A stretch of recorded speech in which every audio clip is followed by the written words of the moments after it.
At the very least, this man has the right to know whether there's a charge against him. 58 years ago, Planet of the Apes shocked audiences around the world. The film became a classic overnight. But what happened to the actors behind the masks after the cameras stopped rolling is a story few people know. Charlton Heston as George Taylor. There was only one face in Planet of the Apes you could actually see. Everyone else disappeared under latex and foam rubber, but Charlton Heston was right there, exposed and furious. He was 44 when they filmed across the Arizona desert in 1967. 6'3", with a voice like slow thunder. In a film built entirely on concealment, his uncovered face was the emotional anchor the whole thing turned on. He was born October 4th, 1923, in Evanston, Illinois. He married Lydia Clark in 1944, and they stayed married for 64 years, until the day he died. That number deserves to be said plainly. 64 years. Before the Apes, he was already one of the biggest names in Hollywood. Moses in The Ten Commandments in 1956. Best Actor at the Academy Awards for Ben-Hur in 1959. President of the Screen Actors Guild from 1966 to 1971. And in August 1963, he stood on the steps of the Lincoln Memorial and marched with Martin Luther King Jr. at the March on Washington. A committed civil rights advocate who believed in the cause completely. That detail matters because of what followed. In 1998, Heston became president of the National Rifle Association and delivered the "From My Cold, Dead Hands" speech in 2000. The man who marched for civil rights became one of the most polarizing political figures of his generation, one of the sharpest and most documented personal pivots in the history of American public life. After Apes, he stayed in science fiction. The Omega Man in 1971, Soylent Green in 1973. He even appeared in Tim Burton's 2001 remake of Planet of the Apes, this time inside the latex himself, playing an elderly ape. He announced his Alzheimer's diagnosis publicly in 2002. His final film role came in 2003. The disease took his last years quietly. Sadly, on April 5th, 2008, Charlton Heston was gone at 84. Taylor raged at a ruined world from the shoreline. But the man who played him spent 60 years as one of Hollywood's most complicated monuments to what American conviction, in all its contradictions, actually looks like. Kim Hunter as Zira. She won the Academy Award for Best Supporting Actress in 1952, and then, almost immediately, Hollywood stopped calling. Kim Hunter played Zira, the compassionate ape scientist who saw something worth saving in a caged human. She was 45 during filming. Born Janet Cole in Detroit on November 12, 1922, she trained under Sanford Meisner and eventually made her way to Broadway, where she originated the role of Stella Kowalski in A Streetcar Named Desire in 1947, opposite Marlon Brando. She reprised Stella in Elia Kazan's 1951 film adaptation, and the performance won her the Oscar and a Golden Globe. Then, Red Channels published its list of suspected communist sympathizers. Hunter's name appeared because she had sponsored a 1949 World Peace Conference. That was the full extent of it. No trial, no hearing, no evidence, just a name in a pamphlet. And the work dried up almost overnight. "I won the Oscar and I couldn't get a job," she said. She spent years fighting to clear her name, and in 1962, she testified in New York Supreme Court, helping clear several other blacklisted actors in the process. Planet of the Apes brought her back to a wide audience in 1968. She reprised Zira in Beneath the Planet of the Apes in 1970, then in Escape from the Planet of the Apes in 1971, the one she called the funniest and most tender of the three. She worked steadily in television for the rest of her life. She embraced the Apes' legacy warmly, and fan mail came in from around the world until the end. Sadly, she left us on September 11, 2002, found in her Greenwich Village apartment, a heart attack at 79. Zira looked through layers of latex and found the humanity in a caged man. Kim Hunter had spent years proving her own humanity to an industry that tried to silence her, and she never stopped being more interesting than any of it. Roddy McDowall as Cornelius. Roddy McDowall was 17 years old when 20th Century Fox told him his film career was over. He played Cornelius, the cautious, curious archaeologist, who ultimately chose truth over safety. McDowall was 39 during filming. Born in Herne Hill, London, on September 17, 1928, he had been a child star since John Ford cast him in How Green Was My Valley in 1941. The film won Best Picture. 2 years later, he starred alongside a young Elizabeth Taylor in Lassie Come Home, beginning a friendship that lasted the rest of his life. Then, Fox dropped him. Too old for child roles, not yet established as an adult. His career, they said, was finished. Like Kim Hunter before him, McDowall knew what it felt like to have an industry close a door in your face long before your talent had finished speaking. He moved to Broadway and rebuilt himself completely. He won a Tony Award for The Fighting Cock. He played Mordred in the original Broadway Camelot from 1960 to 1963, alongside Richard Burton and Julie Andrews. He received a Golden Globe nomination for Cleopatra in 1963, though he was ultimately ruled ineligible for further awards consideration following a category dispute. The nomination stood, the recognition did not. Planet of the Apes made him franchise royalty. He played Cornelius in the original and in Escape from the Planet of the Apes in 1971.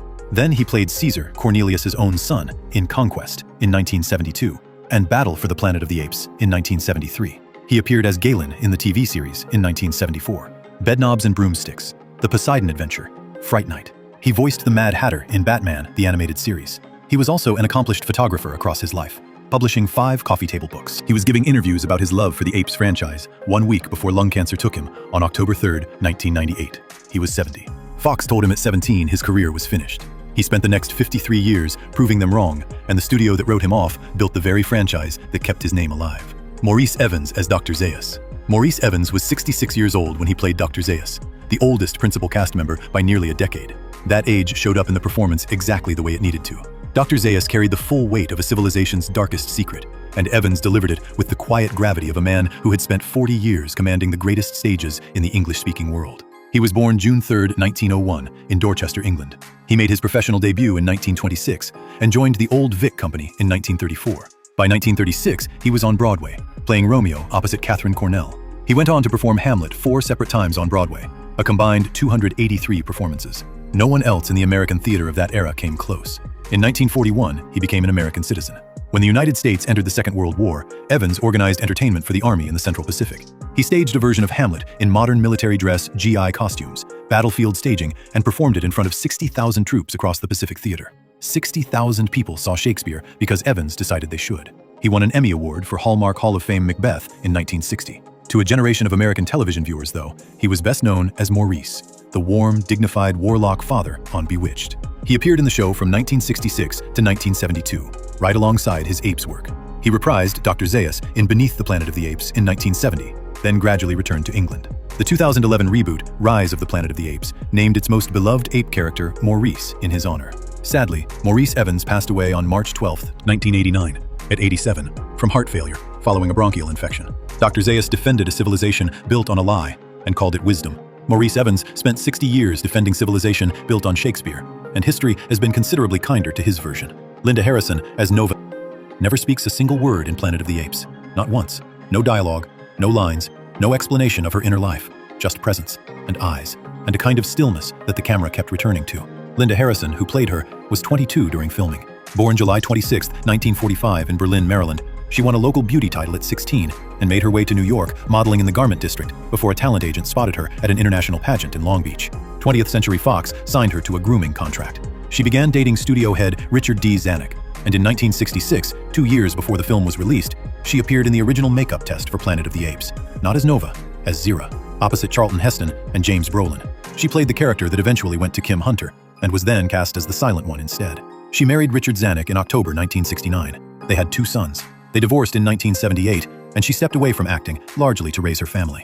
The most striking near miss of her career came during the production of Jaws in 1975, a film her own husband was producing. Harrison was in line for the role of the sheriff's wife. Then, Universal Studio chief Sid Sheinberg gave the part to his own wife, Lorraine Gary. Harrison lost a role in one of the most successful films in cinema history because of studio politics, not talent. That detail tells you almost everything you need to know about the era she worked in. She made a cameo in Tim Burton's 2001 Apes remake and has remained a warm presence at Apes anniversary events across the decades. In 2026, Linda Harrison is 80 years old, still attending Apes anniversary events, still one of the warmest living connections to the original film that started it all. Nova never found her voice in the Forbidden Zone. Linda Harrison found hers in the years that followed, and at 80, she remains one of just 2 people still alive who walked on that set. Lou Wagner as Lucius. He bounced onto screen as Lucius with more energy than any ape in the film had any right to have. Lou Wagner was 27 during filming, born August 19, 1940, in San Jose, California. Lucius was the teenager, the rebel, the one who said out loud what everyone around him was only thinking.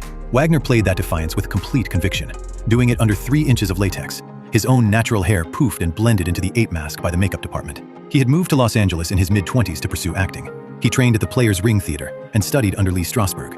Casting directors told him regularly that his height, he stands 5 feet 2 inches, was a barrier. He kept working anyway. He appeared multiple times in Jack Webb's Dragnet revival in 1967 and landed the Lucius role the same year. He reprised Lucius in Beneath the Planet of the Apes in 1970, then again in Conquest of the Planet of the Apes in 1972. He appeared in Airport in 1970, one of the biggest box office hits of the decade. From 1978 to 1983, he spent 5 seasons as mechanic Harlan Arliss on the NBC series Chips, his longest sustained regular role. Dragnet, Happy Days, Columbo, Quincy, MELA Law. His career across 6 decades includes more than 100 production credits, the kind of deep, uninterrupted working life that most actors in Hollywood never achieve. In 2026, Lou Wagner is 85 years old. one of just 2 principal cast members from the original film still living, alongside Linda Harrison. Lucius told anyone who would listen that you can't trust the older generation. Lou Wagner spent the next 60 years becoming one, and somehow made it look like the best possible outcome.